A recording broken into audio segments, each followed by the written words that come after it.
সুনস কিচেনে সকলকে স্বাগত। চলে এলাম সকাল সকাল ঠাকুর ঘরে পুজো দিয়ে আমার দিনটা শুরু করতে। তো প্লিজ আপনারা দেখতে থাকুন। আজকে ছোট্ট একটা ব্লগ নিয়ে চলে এলাম। আপনারা কেমন লাগছে অবশ্যই কমেন্ট করে কিন্তু জানাবেন আমাকে।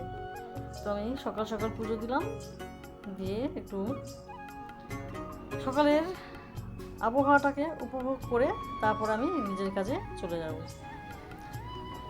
তো এই হচ্ছে আমি ঠাকুরঘর থেকে স্টার্ট করলাম ভিডিওটি। তো আমার ঠাকুরঘরটা কেমন লাগছে, আমার ঠাকুরগুলোকে কেমন লাগছে অবশ্যই কমেন্ট করে জানাবেন কিন্তু।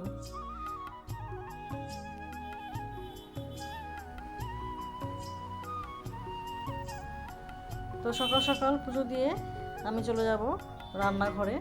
পুজোটা অবশ্যই আমার দেওয়া হয়ে গেছে সকাল সকালই। তো দেখুন সকালবেলায় সবে রোদ উঠেছে, এখন বাজে সকাল 10টা। তো আমি এদিকে রান্নাও বসিয়ে দিয়েছি, একদিকে ভাত হচ্ছে আর একদিকে আমি বিট গাজর আলু সমস্ত কিছু কেটে নিয়েছি, রান্না বসিয়ে দেবো সেই জন্য। তো রান্নাটা আমি অলরেডি শুরু করেই দিয়েছি, তারপরে ভিডিওটা শুরু করলাম। তো এদিকে কালো জিরা ফোড়ন দিলাম, কড়াইতে সর্ষের তেল গরম করে, আর এদিকে ভাজাটা কেটে ধুয়ে পরিষ্কার করে রেখেছিলাম সেটা আমি দিয়ে দিলাম, আর দিলাম পরিমাণ মতো লবণ হলুদ। এটাকে ভালো করে প্রথমে হাই হিটে ভেজে নেব যাতে আমার এই সবজিগুলো ভেঙে না যায় পরে। তো ভাতটা হয়ে গেছে, মাঠটাও ঝরিয়ে নিলাম। ভাতের মধ্যে দিয়েছি আলু সেদ্ধ, ওইদিকে আবার ভাজা বসিয়ে দিয়েছি।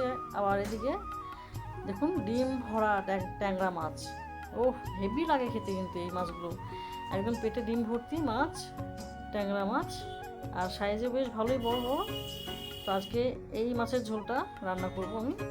তো এই মাছের ডিম ভরা মাছ হলে কিন্তু খুব ভালোই লাগে খেতে। তো লবণ আর হলুদ মেখে আমি এটাকে ভাজা বসানোর জন্য রেডি করে নিলাম।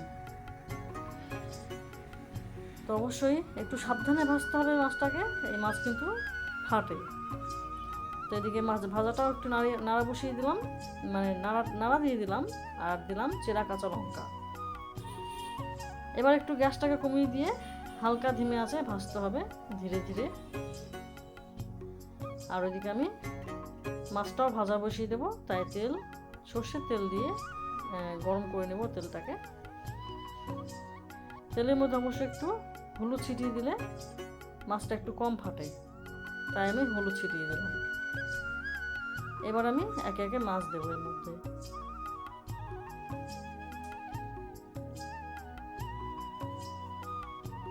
তো ধীরে ধীরে গ্যাসটাকে কমিয়ে তারপর মাছটাকে দিলাম। এবারে একটু হালকা ফাঁকা রেখে ঢাকা দিয়ে দিলাম যাতে গায়ে না ছেটে। তো মাছটাকে আমি উল্টে দেওয়ার আগে কিন্তু গ্যাসটাকে আমি কমিয়ে নিয়েছি, একটু সামান্য তেলটাকে ঠান্ডা করে নিয়ে তারপর মাছটাকে আমি উল্টে দিচ্ছি। তেল গরম অবস্থায় উল্টোলে কিন্তু মাছ ভীষণ ফাটে, যেহেতু এটা ট্যাংরা মাছ, আঁশবিহীন মাছ। তো আবার আমি উল্টে দিয়ে ঢাকা দিলাম। আর এদিকে ভাজাটা অনেকটাই হয়ে গেছে, তাই আমি একটু কুচনো পেঁয়াজ দিয়ে দিলাম। কুচনো পেঁয়াজ দিলে কিন্তু এই ভাজার টেস্টটা খুব ভালো হয় খেতে। তো আমি আগেও এই ভাজাটা অনেকবারই দেখিয়েছি, আবারও দেখাচ্ছি। প্রায় আমরা এই ভাজাটা খেয়ে থাকি। এদিকে মাছ ভাজা হয়ে গেছে উল্টে পাল্টে, তা আমি তুলে নেব। এইভাবে সমস্ত মাছ আমি ভেজে নেব একে একে।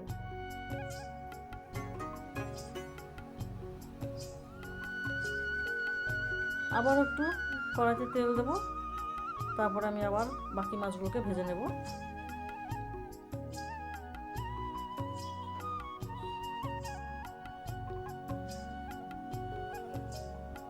আবার ঢাকা দিয়ে দিলাম। অবশ্যই ঢেকে ঢেকে ভাজলে একটু সাবধানতা থাকে, গায়ে ছেটার ভয়টা থাকে না।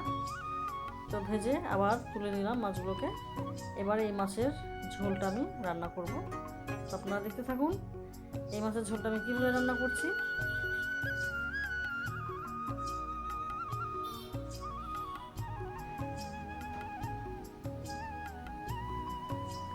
এদিকে ভাজাটাও আমার প্রায় কমপ্লিট। তো ভাজাটাকে আমি ভালো করে নেড়ে চেড়ে একটু নামিয়ে নিলাম।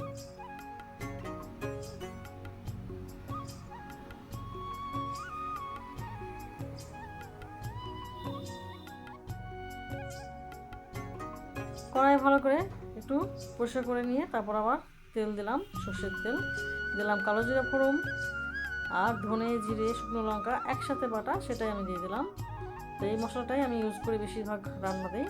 দিলাম পরিমাণ মতো হলুদ আর পরিমাণ মতো লবণ। এবারে মশলাটাকে ধিমে আঁচে ভালো করে কষিয়ে নেব।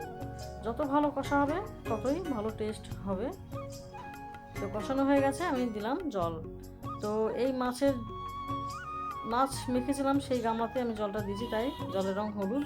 আপনারা কিছু মনে করবেন না যে জলে আবার কি মিশিয়েছি।